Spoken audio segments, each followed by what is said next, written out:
ಗಗನಕ್ಕೆ ಯಶಸ್ವಿಯಾಗಿ ಚಿಮ್ಮಿದೆ ಫಾಲ್ಕನ್ 9 ನೌಕೆ ಫ್ಲೋರಿಡಾದ ಕೆನಡಿ ಬಾಹ್ಯಾಕಾಶ ಕೇಂದ್ರದಿಂದ ಉಡಾವಣೆಯಾಗಿದೆ. ಸುದೀರ್ಘ 28 ಗಂಟೆಗಳ ಪ್ರಯಾಣದ ಬಳಿಕ ISS ಅನ್ನು ತಲುಪುತ್ತೆ ಈ ನೌಕೆ. ಗುರುವಾರ ಸಂಜೆ 4:30ಕ್ಕೆ ಬಾಹ್ಯಾಕಾಶ ಕೇಂದ್ರವನ್ನು ತಲುಪುತ್ತೆ.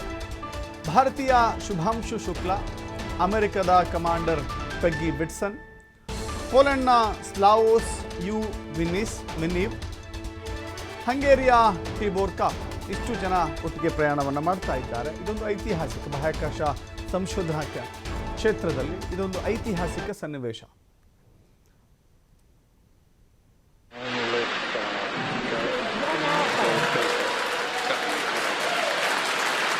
For three nations, a new chapter in space takes flight.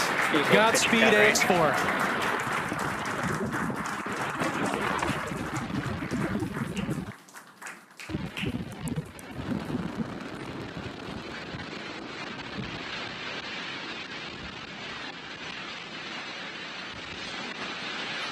T+30 seconds into flight with the Axiom 4 crew on board Dragon, headed to the International Space Station.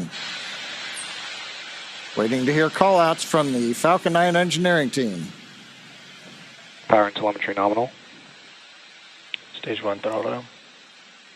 We're throttling down the 9 Merlin engines. We're into the throttle bucket, preparing for max Q.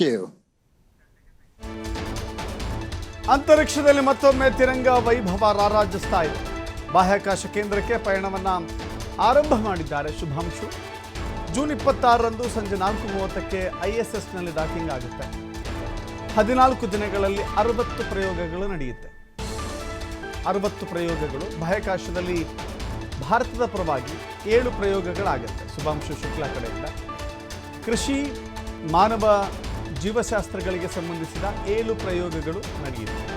ಭಾರತೀಯ ವಾಯುಸೇನೆಯ group captain Shubhanshu Shukla ಈ ಪ್ರಯೋಗಗಳನ್ನು ನೆರವೇರಿಸಲಿದ್ದಾರೆ. 6 ಬಾರಿ ಇಲ್ಲಿವರೆಗೂ ಕೂಡ 6 ಬಾರಿ ಗಗನಯಾತ್ರೆಯನ್ನು ಮಾಡಬೇಕು, ಬಾಹ್ಯಾಕಾಶ ಯಾತ್ರೆಯನ್ನು ಮಾಡಬೇಕು ಅಂತ ಪ್ರಯತ್ನ ಪಟ್ಟಾಗಲೂ ಕೂಡ ಅನೇಕ ಅಡ್ಡಿ ಆತಂಕಗಳು ಅವರನ್ನು ತಡೆದಿತ್ತು. ಆದರೆ ಇದೀಗ ಆ ಎಲ್ಲ ಅಡ್ಡಿ ಆತಂಕಗಳು ನಿವಾರಣೆಯಾಗಿದ್ದಾವೆ. ಶುಭಾಂಶು ಅವರ ಕನಸು ಈಡೇರಿದೆ. ಅದರ ಮೂಲಕ ಭಾರತದ ಕನಸು ಕೂಡ ಮತ್ತೊಮ್ಮೆ ಈಡೇರಿದೆ. 41 ವರ್ಷಗಳ ಬಳಿಕ ಇದೀಗ ಮತ್ತೊಮ್ಮೆ ಭಾರತೀಯನೊಬ್ಬ ಬಾಹ್ಯಾಕಾಶ ಪ್ರವೇಶ ಮಾಡಿದ್ದಾರೆ. ಈಗಾಗಲೇ ಸುನೀತಾ ವಿಲಿಯಮ್ಸ್ ಮತ್ತು ಕಲ್ಪನಾ ಚಾವ್ಲಾ ಹೋಗಿದ್ರು ಕೂಡ ಅವರು ಭಾರತೀಯ ಸಂಜಾತೆಯರು ಅಂತ ಅನಿಸಿಕೊಂಡಿದ್ದಾರೆ, ಭಾರತೀಯರು ಅಂತ ಅನಿಸಿಕೊಂಡಿಲ್ಲ. ಯಾಕಂದ್ರೆ ಅವರು ಅಮೆರಿಕದ ಪ್ರಜೆಗಳಾಗಿದ್ದಾರೆ. ಆದರೆ ಶುಭಾಂಶು ಅಪ್ಪಟ ಭಾರತೀಯ. ಹೀಗಾಗಿ ಭಾರತದ ಹೆಮ್ಮೆ ಮತ್ತೊಮ್ಮೆ ಮುಡಿಗೇರಿದಂತಾಗಿದೆ. ಬಾಹ್ಯಾಕಾಶ ಇತಿಹಾಸದಲ್ಲಿ ಭಾರತೀಯರ ಈ ಪ್ರಯಾಣ ಇದೆಯಲ್ಲ, ಇದು ಮತ್ತೊಮ್ಮೆ ಇತಿಹಾಸದಲ್ಲಿ ದಾಖಲಾಗುವಂತ ಸನ್ನಿವೇಶ ಒದಗಿ ಬಂದಿದೆ. ಬೆಳಗ್ಗೆ ಮಧ್ಯಾಹ್ನ 12:01 ಫ್ಲೋರಿಡಾದ ನೌಕೆಯಿಂದ ಉಡಾವಣೆ ಆಗಿದೆ. ಅತ್ಯಂತ ಯಶಸ್ವಿ ಪ್ರಯೋಗ ಉಡಾವಣೆ ಆಗಿದೆ. ಈಗ ಅವರ ಪ್ರಯಾಣ ಅತ್ಯಂತ ಯಶಸ್ವಿಯಾಗಿ ಸಾಗ್ತಾ ಇದೆ. ಇದಕ್ಕಾಗಿ ಅನೇಕ ಭಾರತೀಯರು ಕೂಡ ಶುಭವನ್ನ ಕೋರಿದ್ದಾರೆ ಶುಭಾಂಶು ಶುಕ್ಲಾ ಅವರ ಬಾಹ್ಯಾಕಾಶ ಪ್ರಯಾಣಕ್ಕೆ. ಮತ್ತೊಂದು ಕಡೆ ಅವರ ಇಡೀ ಪೋಷಕರು, ಸಂಬಂಧಿಕರು, ಭಾರತೀಯ ಬಾಹ್ಯಾಕಾಶದ ಸಂಶೋಧನೆಯಲ್ಲಿ ತೊಡಗಿಕೊಂಡಿದ್ದಂಥ ಅನೇಕ ವಿಜ್ಞಾನಿಗಳು ಕೂಡ ಇದನ್ನ ಅತ್ಯಂತ ಕೌತುಕದಿಂದ ಎದುರು ನೋಡ್ತಾ ಇದ್ದಾರೆ. ಭಾರತಕ್ಕೆ ಏನೆಲ್ಲ ಅನುಕೂಲ ಆಗಬಹುದು, ಇದರಿಂದ ಏನೆಲ್ಲ ಸಾಧ್ಯತೆಗಳನ್ನು ಕಂಡುಕೊಳ್ಳಬಹುದು ಅನ್ನೋದನ್ನ ಕುತೂಹಲದಿಂದ ನೋಡ್ತಾ ಇದ್ದಾರೆ. 14 ದಿನಗಳಲ್ಲಿ 60 ಪ್ರಯೋಗ ಅಂತ ಹೇಳಿದ್ರೆ ನಿಜಕ್ಕೂ ಕೂಡ ಇದು ಸಾಮಾನ್ಯವಾದ ಸಂಗತಿ ಅಲ್ಲ.